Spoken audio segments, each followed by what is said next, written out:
Muy buenas tardes, comienza el café de periodista en torno al COVID. Tenemos que decir que está Lanzarote ayer, de repente se dieron de altas médicas por COVID, más de 500 personas, unas 600 personas, lo cual ha bajado los casos activos en la isla de Lanzarote a cifras realmente espectaculares de baja, ¿no? Don Pedro Martín, buenas tardes. Jorge, ¿qué tal? Buenas tardes. La verdad que es una muy buena noticia, ahora te lo comentaremos, Pedro. Don Andrés Martínez, buenas tardes, don Andrés. Buenas tardes, sí, a 692 ha bajado. 700 casi. Casi, sí, y estábamos en 1500, 1300, es que hemos ido bajando a una velocidad increíble, la verdad que como hice otra cifra más, vamos a acabar en cero. No, porque no va a dar. Como baje lo mismo que bajó ayer, no nos va a dar. Vamos a quedar debiendo.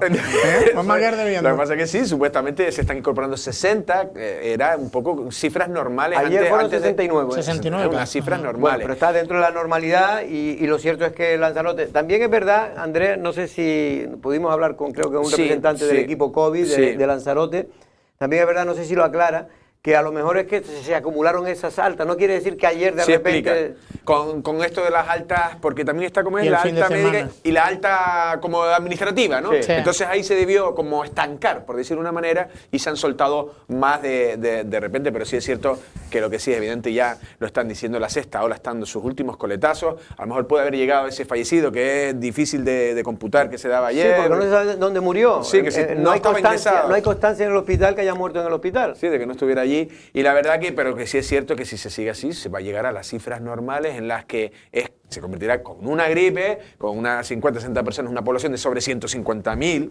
habitantes y que efectivamente, o que estemos ya más preparados y que nos dé más tiempo entre la inmunización propia de haber cogido la enfermedad y también de las pautas. Aunque es verdad que en España está aumentando las muertes, están bajando los casos, pero... Porque está el coletazo por el coletazo de todos los que lo cogieron a principios de diciembre o finales o principios de enero, ¿no? Don Pedro, vamos a ver la noticia porque hemos hablado con el equipo, con una representante del equipo COVID de Lanzarote y nos aclara todas estas dudas. Lanzarote vivía ayer una jornada un tanto agridulce. Por un lado, se conocía el fallecimiento de una persona con COVID en Lanzarote, aunque desde la Consejería de Sanidad se ha querido precisar que todavía se está pendiente de validar. Desde el Gobierno de Canarias se notificaba ayer 5 muertes más en el archipiélago, 3 en Gran Canaria y 2 en Tenerife. Todos tenían edades comprendidas entre los 68 y 64 años. Sin embargo, la buena noticia de ayer era la espectacular bajada en el número de casos activos en Lanzarote, que se sitúa ahora en 584. Este descenso se produjo tras notificarse 42 nuevos positivos, pero sobre todo por el espectacular número de altas médicas, un total de 692. Si la tendencia sigue como hasta ahora, podríamos decir que sí, que son buenas noticias. Una cosa es lo que son las altas médicas, que es lo que se le da al paciente 7 días después de ellos haber empezado con los síntomas, que esas altas ya fueron dadas, y otra cosa es lo que es el alta epidemiológica, que es algo que es un trámite burocrático que tarda un poquito más. Es verdad que los casos en estas últimas semanas han ido disminuyendo de manera considerable, pero tenemos que esperar a las semanas siguientes para ver qué tal van evolucionando los casos y ver si ya podemos consolidar esta información. Y nada, pues se recomienda seguir con las mismas medidas preventivas que se indiquen en cada nivel. Por todo ello, la incidencia acumulada también continúa descendiendo y se sitúa en 169 casos por cada 100.000 habitantes a los 7 días y en 378 a los 14. Bueno, pues lo cierto, Pedro, es que la cosa marcha bien, ya era hora.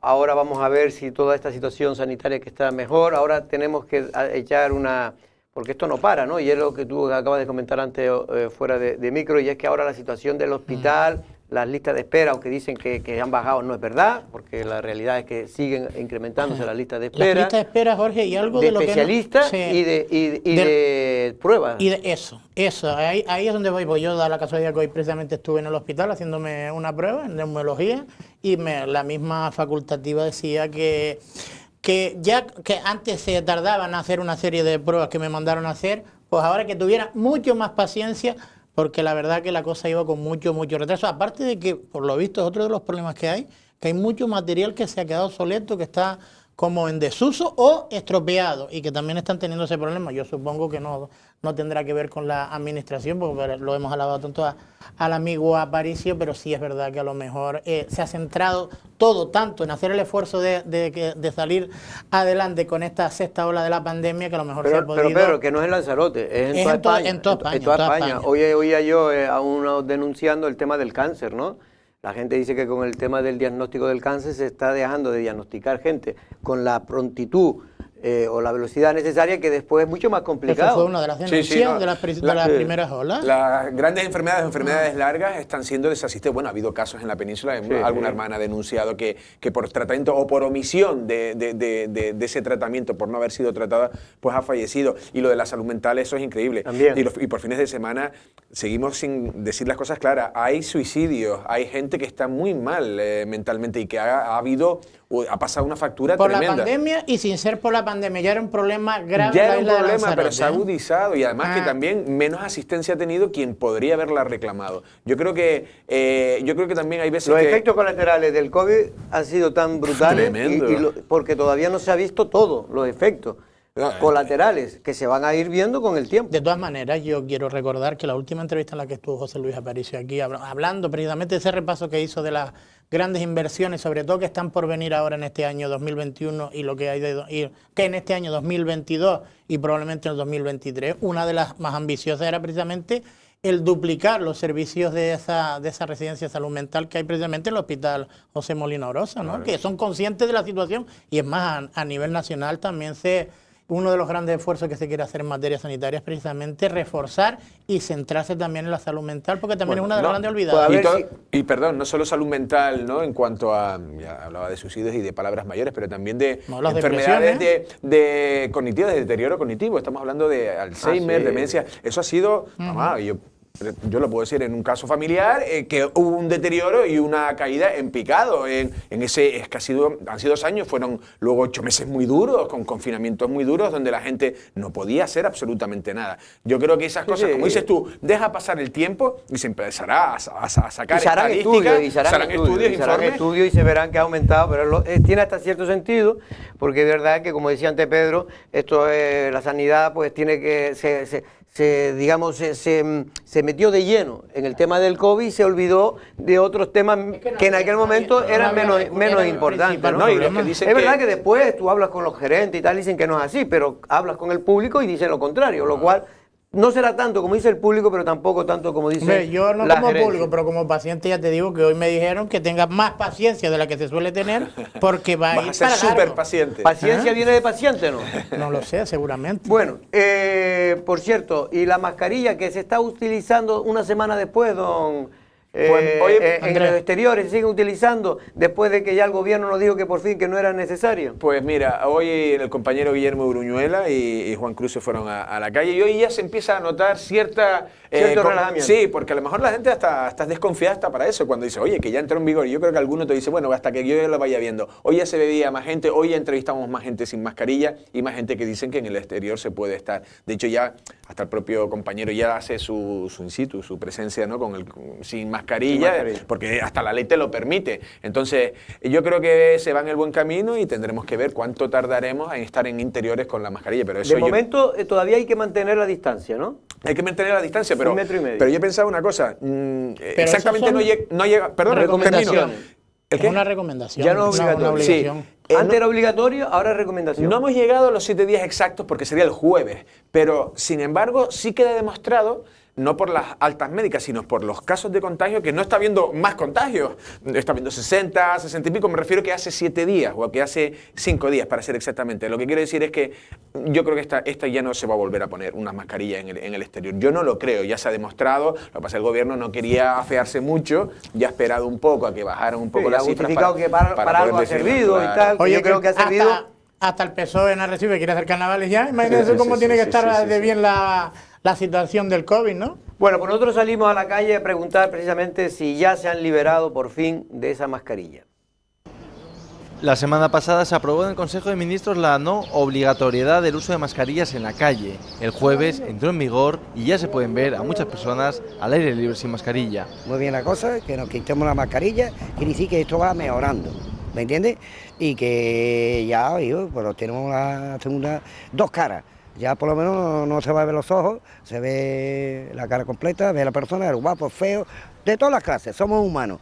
Y ya está, y muy bien, yo lo veo perfectamente. Por un lado sí, porque con la calor, con la mascarilla hace mucho calor. Uno va por la calle, se asfixia con la mascarilla, entra uno dentro, entra en los restaurantes también se asfixia como será por la calle, con los calores, con la calima y todo eso. El espacio es abierto por la calle sin mascarilla y en un sitio como supermercado, tienda que vea, hay bastante bulla, ponérselo.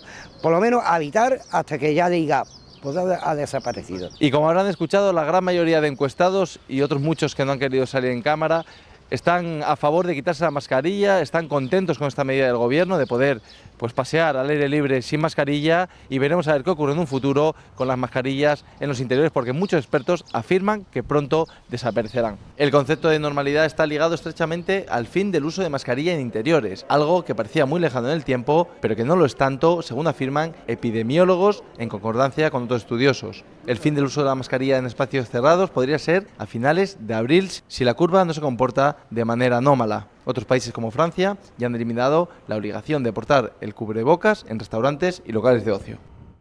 Bueno, estas imágenes eran tomadas hoy por la mañana. Y a pesar de lo que decía Andrés, yo estoy viendo que por lo menos un 40% todavía siguen llevando la mascarilla, Andrés. Sí, pero se veía más que el otro día. Es que el Sí. otro día es que era No, el continuo. otro día era casi el 90%. De todas maneras, también digo. hay que decirlo, en la línea de lo que tú dices, son los extranjeros los que se veían en la calle real, los que eso sí que no la llevan, eso como en sus países. Sí, porque no se la llevaban en sus Pero bueno, países. se veía tampoco. una mujer con un carro ya bajada. Yo creo que sí ya hay más cierta relajación. Todavía hay gente desconfiada, lo decían, y hay gente que te dice que todavía no se lo va a quitar. Yo, que cada uno haga lo que quiera, pero yo no sé si la ley me lo permite, yo voy a caminar sin mascarilla Pero en es el que la exterior. ley lo permite, no crean que... Pues yo se lo digo, que cada uno haga lo que da la gana, ¿no? Oye, si quieren seguir con la mascarilla, la ley lo dice porque está basada en datos científicos, Claro. no es por otra cuestión, no es que ahora como hay... No, es que aunque hubiera Omicron se podía quitar, es decir, que no era el problema en el exterior, ¿eh? Siempre digo en el exterior. Es verdad que antes se le podía quitar, pero había que mantener la distancia de 1,5 metros. Ahora ya recomienda que intente estar separado, pero no es como antes. De Vamos. todas maneras, yo eso de que la ley esté basada en datos científicos, la Ahora ley sí. es porque tú dices que van en paralelo ahora o van juntas Ahora sí, antes de la no, mano, claro. pero la ley nunca se basa en datos científicos, no, sino que fue aprobado así, la decisión de quien tiene la potestad, que fue el gobierno, y lo decretó así. De hecho, Que- fue criticado, que ellos por, sepan de de hecho cosas fue criticado por los científicas. científicos. Por eso, pero que esté la ley basada en datos científicos, Bueno. que ahora sí se ajusta.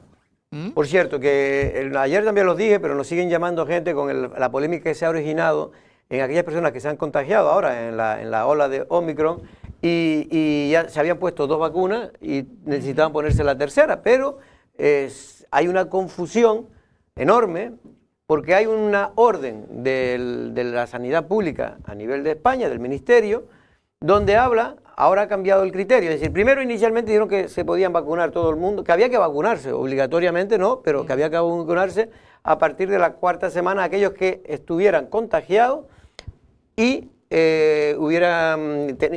tuvieran las dos dosis, ¿no? Es decir, que la tercera dosis te la tendría que haber puesto a la 4ª semana de haberse contagiado. Luego, como la ciencia intenta presionar, porque tienen razón, pues los inmunólogos decían que esto no tenía mucho sentido. Y entonces siguen manteniendo que se puede vacunar a partir de la 4ª semana, pero que lo recomendable es hacerlo al 5º mes. A las 20 semanas son. Sí, De la cuarta Sí, a la sí, el 20. quinto mes. sí. El 5º mes. Y entonces la gente dice, pero bueno, ¿pero cómo es esto? Entonces me tengo que vacunar. Si tengo 2 dosis y me he contagiado, ¿me tengo que vacunar o no me tengo que vacunar?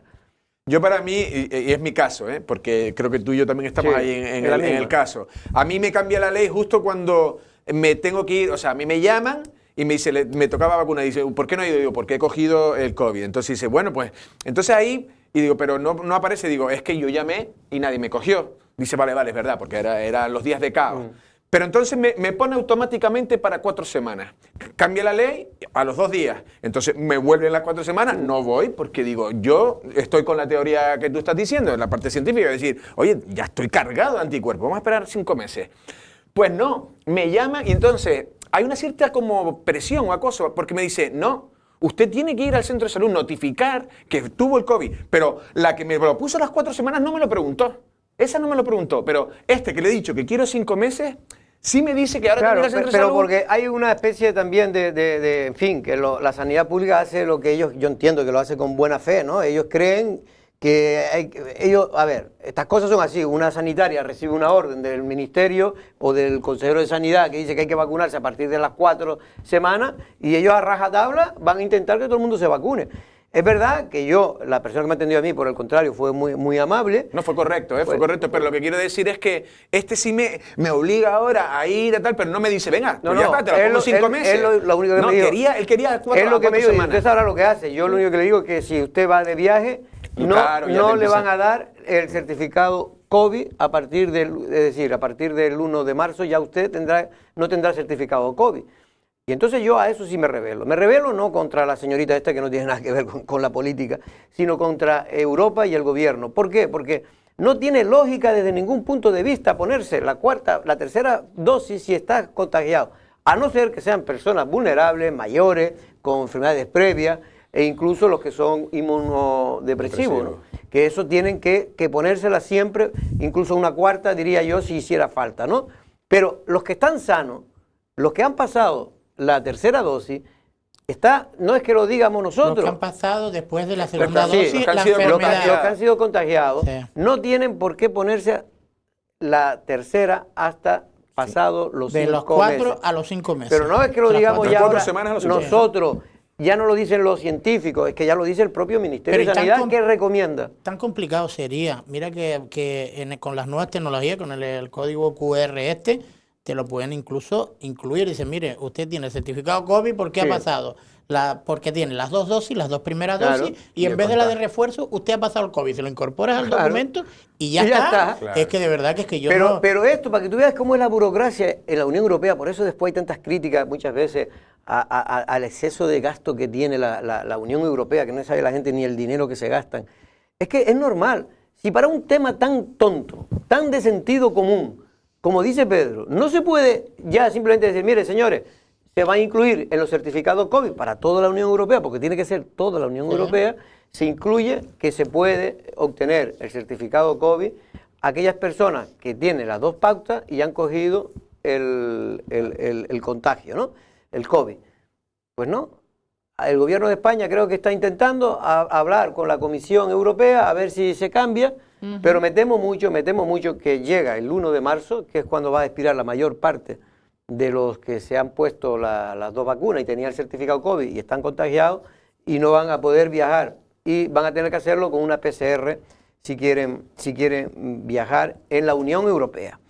Bueno, por cierto, hay unas imágenes, Andrés, antes pasé por el informativo, unas imágenes, creo que la Guardia Civil sacó imágenes de ese rescate de los 6 lanzaroteños en la sierra de Guadarrama, allí, próximo a Madrid y Segovia. Pues sí, además se ha convertido en una noticia casi viral, no viral, sino una noticia de trascendencia mediática nacional. Esa es la que salió a nivel nacional. Sí, la porque del lo ha cogido helicóptero. Telemadrid, La Vanguardia, porque ahí se ve la situación que era complicado, que no era una excursioncita, sino que están en una zona que es casi el pico de una montaña. Es la zona más helada, por lo visto decían, de Sierra Guadarrama, la Pedriza le llaman. Sí. Yo creo que las imágenes, por eso también el valor de estas imágenes, valga la redundancia, es porque es un rescate complicado, estaban subiendo en un helicóptero y donde las condiciones iban a empeorar. Que fue la última oportunidad que tuvo la Guardia Civil de acercarse con el helicóptero. sí, Si no, sí. tenían que haberse retirado y a ver cómo... Claro, sin visión Sí. y a ver Porque cómo se hacía pasan de los noche, chicos se toda una incrementaba. noche. Pues felicitar, como siempre, a los cuerpos y fuerzas de seguridad del Estado, en este caso a la Guardia Civil, que en este tipo de cosas y en otras, muchos pues arriesgan sus vidas y dan todo de sí para intentar salvar, porque evidentemente, si pasaba una hora, me dijeron a mí, ahí lo tendrían complicado ya para poder hacer ese rescate en la zona en la que No, estaban. y que además, que no vale eso decir, como por ejemplo, yo qué sé, los alpinistas estos en el Everest que han pasado una noche, ¿no? Estos chicos no iban preparados. Esto es lo que tenemos, los canarios lo que tenemos, que para abrigarnos eso no lo llevamos bien. Bueno, por cierto, hoy ha subido los precios, el IPC ha subido un 6%. Es decir, que estamos perdiendo todos los trabajadores un 6%. Ha llegado al 6%, Sí. ¿no?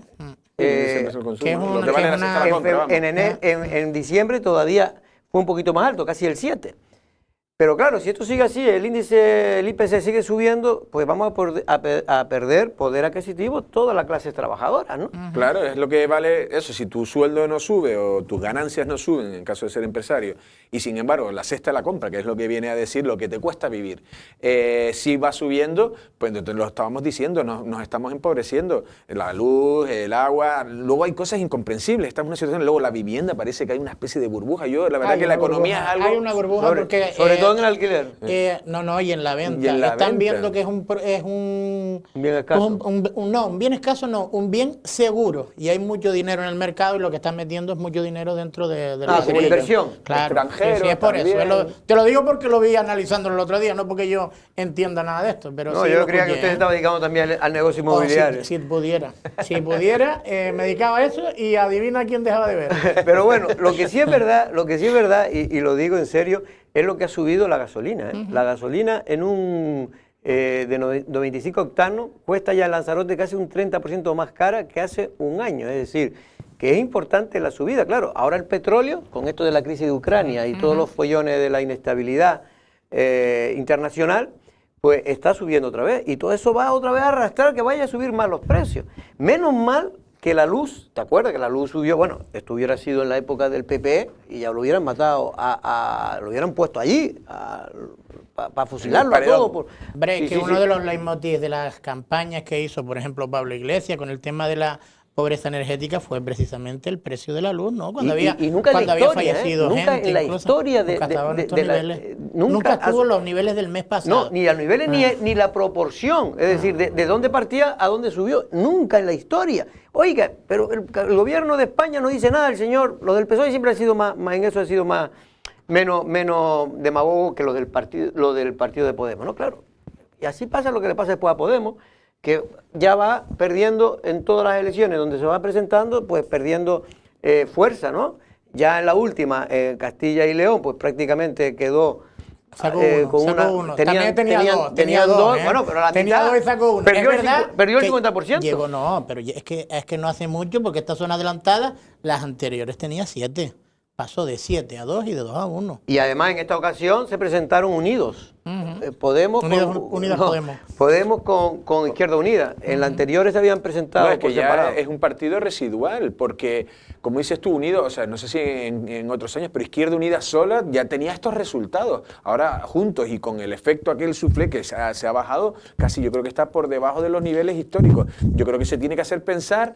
Y además, ¿a dónde está yendo? Donde está subiendo es por Vox, está yendo por el otro lado. Y hay gente que yo lo he dicho alguna vez, algunos se enfadaban de ambos partidos, pero son los polos opuestos que cuando un discurso tan, a mí yo lo voy a decir demagógico, en cierto sentido, en el que yo si estuviera ahí, la luz no estaría ahí, y estás ahí, ¿y qué has hecho con la luz? No has hecho nada. Al revés, unos topes históricos. Nunca han subido tanto. ¿No? Y luego tienen consumo, es que tiene el Ministerio de Consumo. Lo único que tiene Garzón es consumo. Y mira tú cómo lo está haciendo. Bueno, yo es que realmente a mí, por eso cuando siempre se dice... Pero porque eso era demagogia, Es porque falsedad, ahí es falsedad. no podían hacer nada, ni ellos ni otros que estuvieran, porque ellos siempre han ido por el tema de tener una empresa pública que para intentar nivelar los precios, que al final se ha visto que en otros países, por ejemplo en el Reino Unido, tienen su empresa pública, pero también la privada, y la luz creo que vale una burrada mucho más que aquí, o en Portugal o en otros países. Pero después también partidos como Podemos, que seguramente también le pasará a Vox en su momento, después han cometido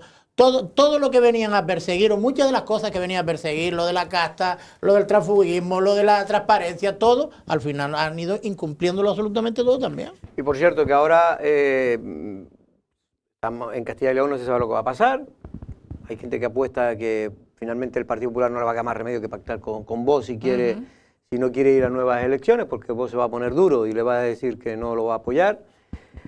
Otros creen, incluso en el Partido Socialista, que se debe hacer una especie de cordón sanitario. El alcalde de Valladolid, que es un peso pesado en el Partido Socialista, ha dicho que hay que facilitar la investidura de Mañueco. Es verdad que yo considero que esto es más bien una táctica de esta persona para que el PP diga que no y al final demuestre que el PP no le queda más remedio o que opta por pactar con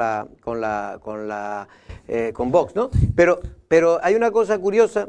Porque cuando dijo eso, el PSOE dijo sobre la marcha que se olvidaran de ese tema. La ejecutiva, el portavoz de la ejecutiva, que no me acuerdo ahora cómo se llama, porque son gente Pablo, nueva. Pablo Sicilia. creo que se llama, Sicilia. sí.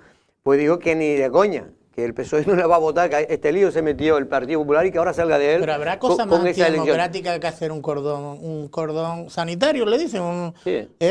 A ver, a Vox está ahí, primero por deméritos de quien está ocupado los escaños antes, y segundo, me da a mí que le votaron 200 y pico mil personas, y hay que tener un respeto a esa gente. Vox va a estar dentro del arco democrático. Si quiere tomar una decisión antidemocrática, evidentemente hay que ir a por ello, y por donde se va, que es en el juzgado o en el Tribunal Constitucional. Pero mientras habrá que respetar la voluntad de los ciudadanos. No, pero a mí lo curioso, la reflexión que yo hago es que lo curioso es que me parece bien que el PSOE no apoye al Partido Popular. Me parece bien porque tampoco el Partido Popular le apoyó a él cuando le pedía... Esas cosas nada más que las hacen aquí en Lanzarote. Bueno, pero lo que sí es curioso es que el PSOE habla tanto de que son todos los que votan a Vox, son fascistas, y el ideario es fascista, pues deben ser gente que están por ahí con la mano malnacidos. Efectivamente. Entonces, bueno, pero que no les importa que gobierne con el PP. Si yo fuera el PSOE y sé que son fascistas y nos van a quitar las libertades individuales o las libertades y los derechos colectivos, yo sería el primero que diría, mira, que gobierne el PP para evitarlo. Lo cual quiere decir que no se lo creen del todo. No se lo creen del todo, en el fondo no le tienen tanto miedo a Vox. Al contrario, en un momento determinado hasta incluso lo alentaron para dividir el voto de la derecha, que consiguieron efectivamente. Lo que pasa es que se está pasando un poco y de tanto de apoyarlo de manera indirecta, pues ya Vox cada vez va a tener, hay encuestas ya. A mí me lo comentó el senador de Lanzarote, Manolo Fajardo Palaria, que están asustados por cómo puede crecer Vox en las próximas elecciones en España. Claro, y cómo el PSOE, lo hemos comentado, cómo pudo alentar para tratar de dividir a la derecha, es habitual hasta que ya ves el problema. Yo creo que, por ejemplo, tienes que tener la personalidad, por ejemplo, y volvemos a lo mismo, no me quiero repetir con lo de Ayuso. Ayuso pacta con Vox y yo creo que ella sabe lo que le puede coger de Vox y los de Vox saben que tampoco van a cambiar ahora la Constitución para romper las autonomías, van a poner, yo qué sé... No, gobierno de Andalucía está gobernando con una política de centro derecha. Sí, bueno, con lo que corresponde, pero... Gobierna, pero no, y tiene el apoyo. Y tiene el apoyo de Vox. Los mismos padres de la Constitución... En Murcia están haciendo también una política de centro derecha. Es decir, que no están haciendo nada anormal. Pero da igual. Los mismos padres de la Constitución no preveyeron que podían darse fenómenos de este tipo, de partidos de ultraderecha o partidos de ultraizquierda. Es lo mismo. Cuando articularon la medida de que necesitaban unas mayorías cualificadas para que hubieran cambios en la Constitución, pues si eso ya se preveía, si la Constitución es esto que está aquí en el extremo y esto que está aquí en el otro, también está dentro de la Constitución y hay que respetarlo. Es que de verdad que hay una muy poca cultura democrática, sobre todo por parte de muchos medios de comunicación y de casi todos los partidos políticos. Yo lo que sí veo es que el bipartidismo cada vez está más flojo, y eso sí es un problema. El bipartidismo clásico, el que era el PSOE y Partido Popular, y esto para mí sí es un problema. Y lo digo ya, como cada uno tiene su opinión, yo creo que los grandes países evolucionan con 2, 3 partidos, son los grandes países, ¿no? Los que tienen 18, Italia, mira los problemas que ha tenido siempre para tal, Grecia también se dividieron en montones. Es decir, los países que progresan son los que tienen 2 o 3 fuerzas políticas y con ellos se gobierna.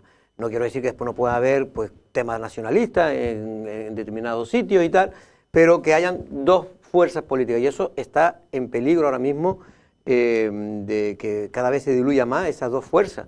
Si Vox le come la tostada cada vez más al Partido Popular, va a haber problemas. Y si en este caso se siguen formando partidos que van saliendo del área de la izquierda, que cada vez está más flojo, también es malo. No, todo está más polarizado y más radicalizado. A mí personalmente, con los partidos nuevos que surgieron, a mí personalmente me gustaba ese centro moderado que quizá representaba a Ciudadanos. Evidentemente Ciudadanos no supo jugar bien sus cartas, pero también el PSOE lo pudo haber traído cuando ya le dieron las cifras y podía haber tenido un centro moderado, un gobierno moderado.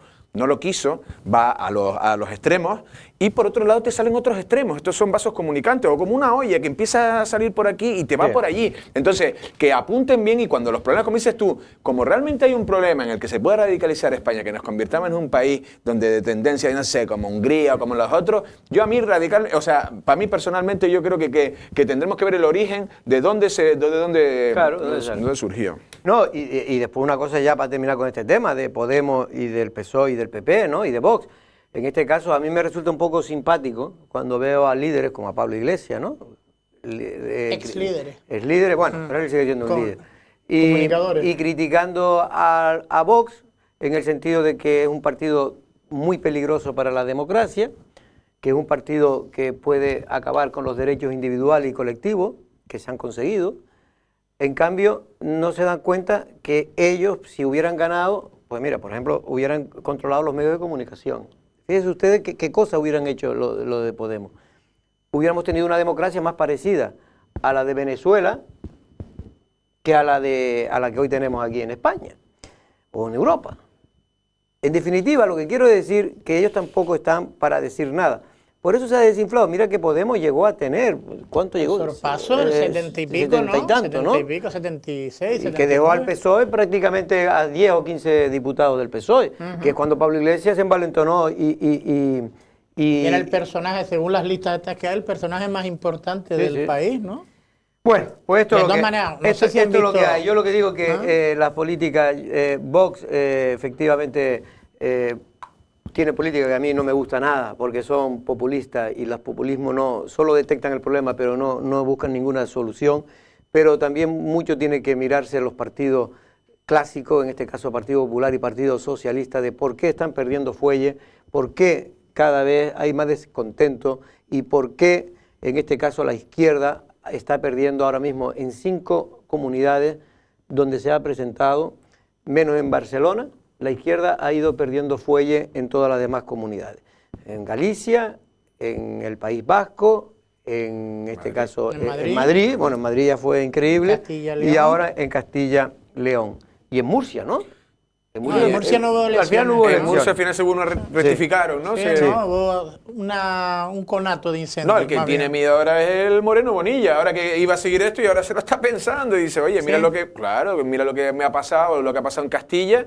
Y puede ver también otra subida de Vox, que le puedan, como has dicho tú, comer la tostada y al final se radicalizará todo y ya te exigirán más y ya eres menos libre. O sea que yo no sé si va a a haber en Andalucía anticipada. Bueno, de todas maneras, son este año. Sí, esa es la cuestión de meses. Este año se va a tener que celebrar las elecciones en Andalucía. Problemas a la hora de aprobar el presupuesto, ¿no? Que también es uno de los detonantes importantes para convocar elecciones.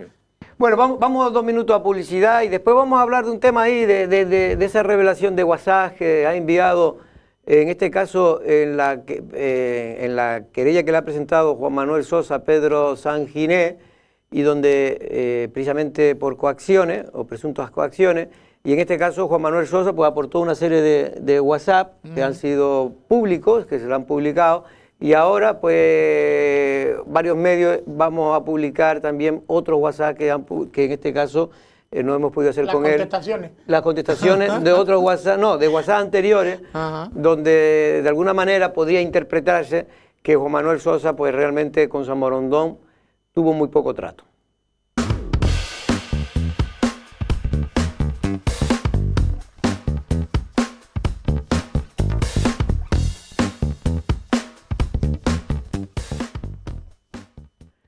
Bueno, pues lo dicho, como saben, el consejero de hoy de Sanidad, que se ha transfugado del grupo de Coalición Canaria al grupo de gobierno del Partido Socialista, Juan Manuel Sosa, pues presentó una denuncia, creo que fue hace ya unos meses atrás. Por coacciones y amenazas. Por coacciones y amenazas, finalmente ha sido aceptada por coacciones. Juan Manuel Sosa, entre otras cosas, aportó una serie de WhatsApp. En la misma comparecencia ante el juez, Pedro Sanginés le dijo al juez que él también tenía WhatsApp y que podían demostrar una serie de circunstancias para demostrar que Juan Manuel Sosa, de alguna manera, siempre fue por Coalición Canaria, que realmente utilizó como palanca, pero nunca se confirmó electoralmente, en este caso, un acuerdo electoral no se confirmó en la presentación de la candidatura. Y una serie de WhatsApp. Vamos a ver una pieza informativa y luego la comentamos con Pedro y Andrés. Una serie de WhatsApps que Pedro Sanginés, portavoz de Coalición Canaria, y Juan Manuel Sosa, ahora consejero tránfuga, se intercambiaron durante los meses previos a las últimas elecciones de mayo de 2019 demostrarían que el hoy consejero de Sanidad utilizó a San Borondón solo como palanca para entrar en las listas de Coalición Canaria en el Cabildo. En estos mensajes que Pedro Sanginés ha aportado al juez en la denuncia por coacciones formuladas por Sosa, el expresidente del Cabildo trata de confirmar que Sosa pasaba realmente de San Borondón, el partido ya desaparecido de Jerónimo Robaina. En uno de los primeros WhatsApp, Juan Manuel Sosa cuenta su estrategia en una entrevista en Lancelot Televisión de ponerse a disposición de Coalición Canaria y que si los nacionalistas no lo quieren, habla de irse a su consulta de médico. En otro de los WhatsApps, el fechado el 9 de enero de 2019, Sosa señala a Pedro Sanginés que Jerónimo Robaina acepta las condiciones negociadas por Coalición Canaria, con San Borondón o se queda fuera. Todavía restan otros WhatsApps donde Juan Manuel Sosa habla de la entonces poca estima que le tiene a Dolores Corujo, actual presidenta del Cabildo de Lanzarote, y que en cambio hoy lo ha acogido en el seno del grupo de gobierno y que le permite embolsarse los 4.000 euros netos de sueldo que tiene como médico, pero que ahora cobra también sin ir a la consulta, como liberado del Cabildo, según Coalición Canaria, de manera irregular. Bueno, pues esa es la noticia del informativo. Lo que viene a decir, vamos, son conversaciones de WhatsApp, en fin, las expresiones yo también tampoco quiero, porque hay expresiones que uno cuando escribe por WhatsApp pues son las expresiones que uno emplea, pero lo cierto es que lo que está claro y muchos tenían claro es que cuando Juan Manuel Sosa decidió presentarse por Coalición Canaria, iba a presentarse por Coalición Canaria. Una serie de circunstancias hicieron, y de conveniencia también hay que decirlo, y después vamos a hablar con Pedro Sanginés, también de Coalición Canaria, pues que fuera por San Borondón. Pero San Borondón exigía al principio más de lo que consideraba Coalición Canaria, entonces pues nada, se iba a quedar fuera. Y es por lo que ahí de alguna manera siempre Juan Manuel ha dicho que él siempre estaba a disponibilidad de ir con Coalición Canaria y si no, se iba a ir a su consulta. Pero es verdad que después se utilizó, y también lo utilizó Coalición Canaria, a San Borondón para que apoyara la candidatura de Pedro Sanginés. Antes de entrar con Pedro, que no sé si lo tenemos ya en el Skype, pero Pedro Martín, ¿qué te parece? Una valoración. Hombre, yo primero que, por mucho que, primero que hay que diferenciar claramente, lo digo por el enfrentamiento que hay entre Pedro Sanginés y Juan Manuel Sosa, con la denuncia de este señor de Juan Manuel Sosa con respecto a Pedro Sanginés, que hay dos partes enfrentadas. Por un lado, un señor, Pedro Sanginés, que sigue estando con su acta y con el partido con el que se presentó, y otro señor, Juan Manuel Sosa, que a todas luces y según certifica la Secretaría del Cabildo, es un tránsfuga. Primero hay que aclarar eso, y después, hombre, que nos empiecen a tomar, digo yo en este caso, Juan Manuel Sosa, sin entrar en el tema ya de las denuncias, que me parece que hay que tener poca vergüenza política, para encima de ser un tránsfuga, ir a un juzgado a denunciar que te sientes coaccionado, porque, hombre, lo normal es que te reprochen que devuelvas el acta por el que fuiste con esa formación política. Pero lo que decía, que Juan Manuel Sosa encima intente justificar que no fue con Coalición Canaria, sino con San Borondón, cuando la ley electoral está clara y cuando tú vas en unas listas, tú puedes ir con esa formación política, si vas como independiente, dentro de las listas mismas, en la Junta Electoral te marcan allí que vas como independiente, por tanto, no tienes disciplina, o si vas con una confluencia, no tienes disciplina con respecto a esa formación política, y si vas con una confluencia, también te lo marca. Así que por mucho que este señor intente justificar su acción, para mí injustificable, como dicen muchos socialistas, y de mucho peso, lo más parecido a la corrupción es el transfugismo, y este señor lo ejerce, y lo ejerce muy bien, porque yo no voy a decir que fuera tránsfuga, aunque algunos creo que nos tenía un poco abducidos en el mandato pasado, no era tránsfuga porque fue con otras circunstancias, en este es un tránsfuga de libro.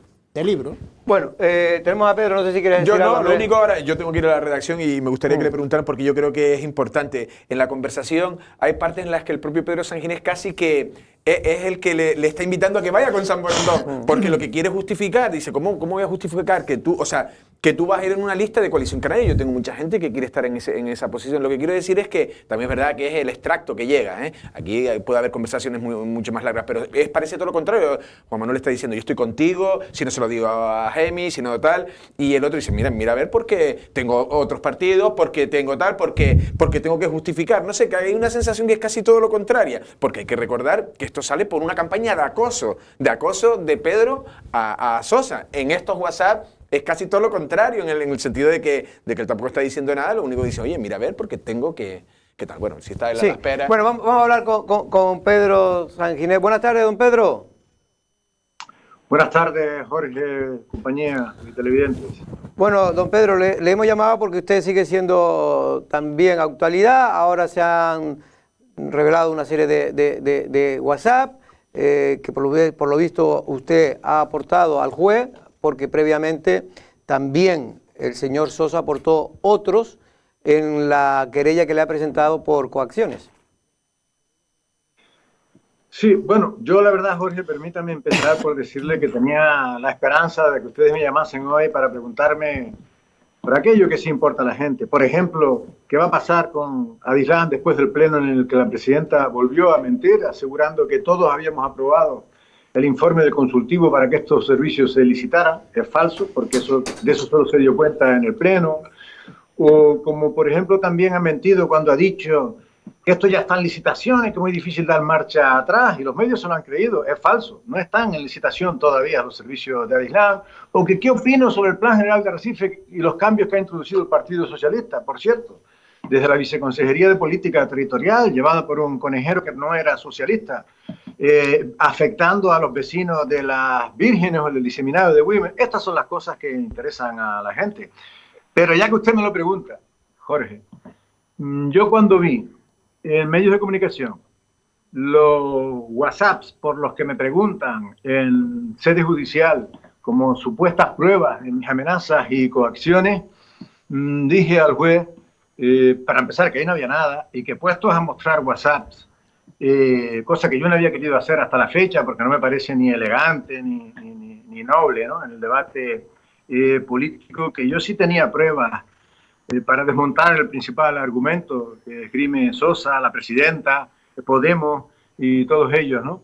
Esto es, no sé si me siguen porque he perdido la imagen, ¿sí? Sí, sí. Que ni desde un punto de vista legal ni formal, porque jamás se formalizó coalición electoral alguna, pero tampoco desde un punto de vista ético y moral, precisamente Sosa puede apelar a esa coalición con Samborondón. Y termino diciendo que lo que discrepo con usted, que antes le escuché, es que los WhatsApp sean interpretables. No son interpretables, sin ningún género de dudas. Quienes puedan leerlo comprobarán cómo lo que estoy diciendo no puede arrojar sino la conclusión de que Juan Manuel Sosa estaba comprometido hasta las trancas con Coalición Canaria, en particular conmigo, con o sin Samborondón. ¿Pero por qué usted un poco también le invitaba a que se fuera por Samborondón dentro de las listas de coalición? ¿Por qué? ¿Eso era una estrategia política? Mire, como decía, en cuanto a la interpretación, yo no voy a entrar en conjeturas, pero yo voy con coalición, me voy a mi consulta, estoy contigo, me voy a casa, o vienen con nosotros. Él habla como un miembro de coalición en esos WhatsApp, refiriéndose a Samborondón o no estoy con nadie.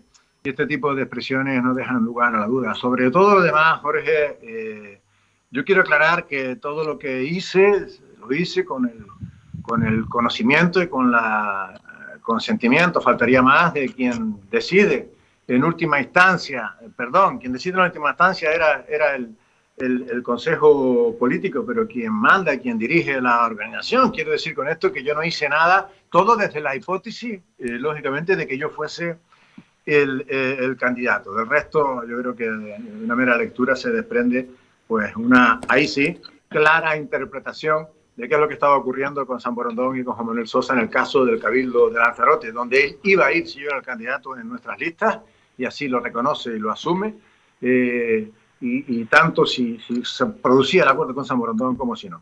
Pero de todas maneras, Pedro, buenas tardes antes que nada, es que yo no sé qué necesidad hay de explicar que todo lo que hiciste lo hiciste bajo mandato de una organización política. Lo normal es hacerlo bajo el mandato y el dictamen de una organización política. Cuando uno hace las cosas por detrás, sufre las consecuencias que está sufriendo Juan Manuel Sosa.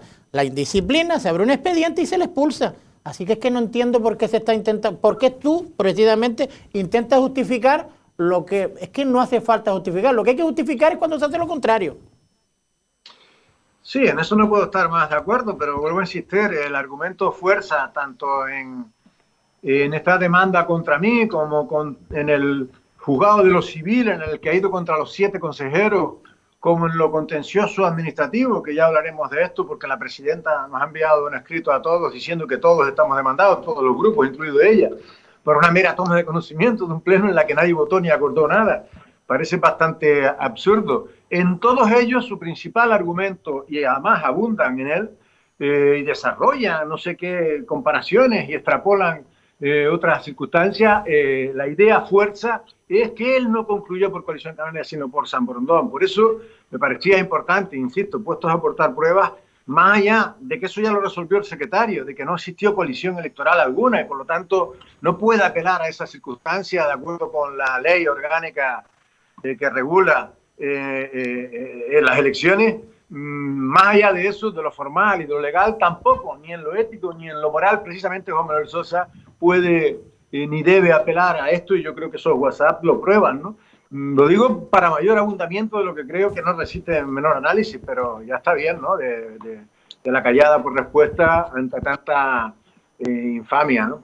Pero ya para terminar, porque ya voy a aprovechar que lo tenemos ahora en directo, el otro día leía que le han presentado también otra denuncia, por denuncia falsa suya, y también testimonio falso en el famoso caso de los centros turísticos de Carlos Espino.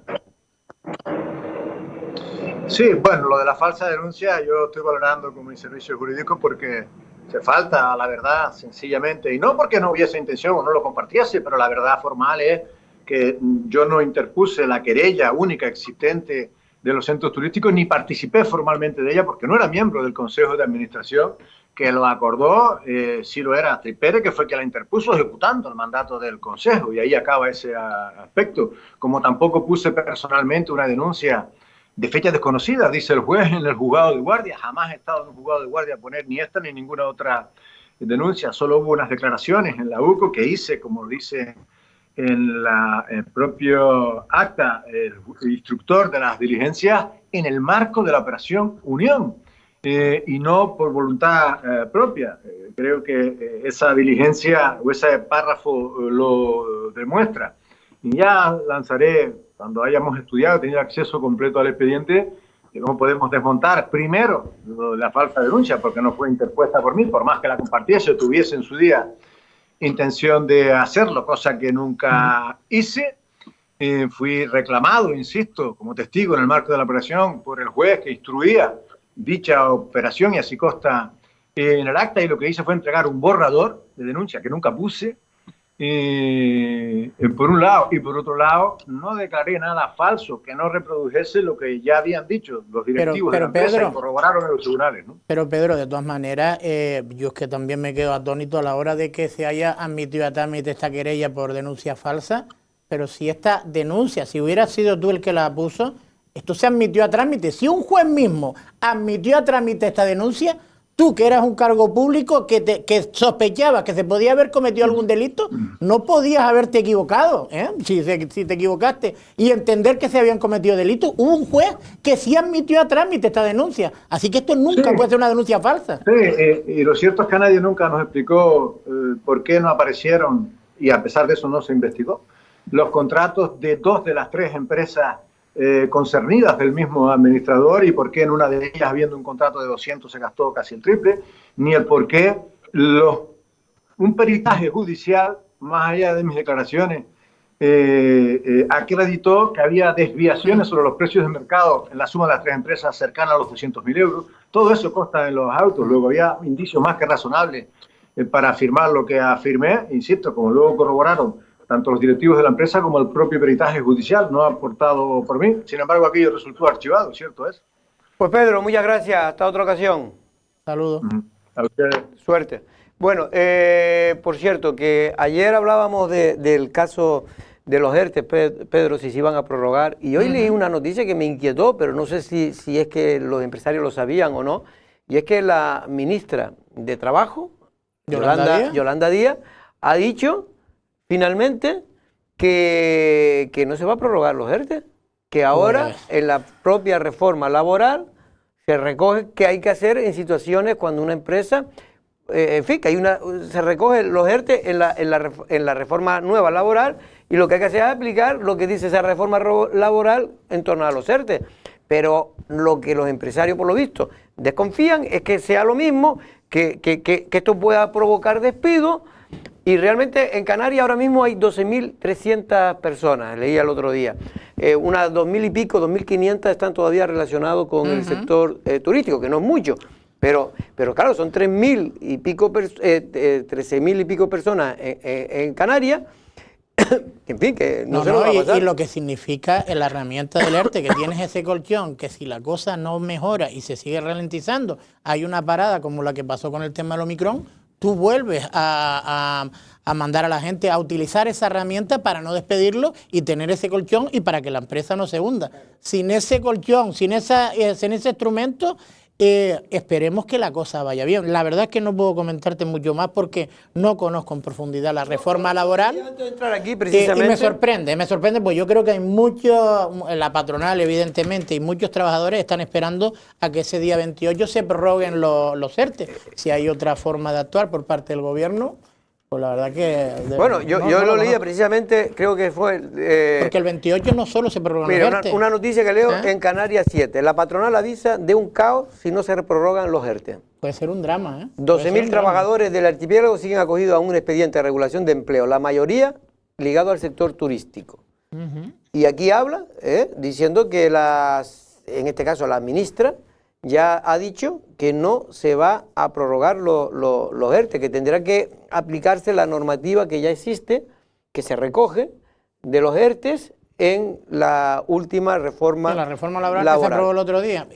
Pues esperemos sobre todo que el sector turístico, por la parte que nos afecta a Canarias, remonte, porque como haya una situación de poca ocupación, como se produjo el año pasado, donde parecía y daba sensación de que en algunos momentos había un casi lleno total y al final se vieron cifras de un 40% de media, aquí esto puede ser una verdadera hecatombe, porque es verdad que no es la solución, evidentemente, pero sí es el mal menor, el poderte acoger a esos ERTE mientras se sigue recuperando. Y es que yo creo que en la estrategia se equivoca el gobierno, porque es verdad que la ola va bajando, que hay más sensación de que podemos volver a una nueva realidad, pero yo soy de los que opina que el camino desandado hay que volver a andarlo, y hay mucho camino por recorrer. Son 2 años de una inestabilidad y una marcha atrás tremenda, que desde el punto de vista económico, que yo no creo que se recupere en 2 o 3 meses. Lo que tú acabas de decir, hay que abundar que precisamente en este caso los empresarios lo que vienen a decir, que yo ayer se lo comentaba a Jorge Marichal, que es el presidente de Azotel y de la patronal de hoteleros y alojamientos de España, lo que le comentaba es que los meses de diciembre, enero y febrero fueron malos. A pesar de la sensación de que se dio, había una falsa euforia. Una falsa euforia no, pero es que coincidió con el Omicron, coincidió con el tema de las restricciones que tanto los países emisores como después España puso, lo cual quiere decir que con eso no se está, el sector, no que quiera ayuda, que le ayuden, oiga, porque necesitamos ayuda graciosamente, no, es que ustedes con las medidas que están tomando no podemos hacer negocio. Y entonces, ¿cómo mantengo yo a estas plantillas de trabajadores? ¿Cómo lo mantengo si usted me pone restricciones para que no pueda venir turistas? O los que vengan tienen que venir con una serie de características que no pueden. Y que el dinero perdido, por mucho que abras, no lo recuperas en un clic-plac. Tiene que haber un recorrido. Claro. Tiene que haber un recorrido. Hoy, por ejemplo, presentaba el gobierno de Canarias, presentaba Román Rodríguez las peticiones que va a hacer ahora con respecto a los fondos New Generation, que precisamente también se le preguntaba ayer a Marichal, ¿no? Marichal se llama, ¿no? Marichal, Jorge Marichal. Y que tampoco estaban muy satisfechos cómo se estaba utilizando, porque casi todo el dinero, porque lo que presentó Román Rodríguez hoy como consejero de Economía y Hacienda, o de Hacienda, perdón, mejor dicho, es precisamente las propuestas que hace él desde el punto de vista de Canarias para invertir. Pero claro, el sector, sobre todo el sector privado, está diciendo que no se está teniendo en cuenta el mismo, ¿no? Que solo prácticamente se está teniendo en cuenta el sector público, que ya bastante dinero tiene, y sobre todo porque no han ido invirtiendo, pues más dinero tienen las arcas públicas. Bueno, pues esto puede producir en muchas empresas un problema financiero porque ya, vamos a ver, la ocupación que ha habido en el mes de diciembre, enero y febrero, en la mayor parte, la media estábamos hablando, es inferior al 50%. 40%. Inferior al 50%. Lo cual quiere decir que un hotel, para que todo el mundo lo sepa, empieza a tener cierta ganancia a partir del 60-65% dependiendo de las estrellas que tenga ese hotel.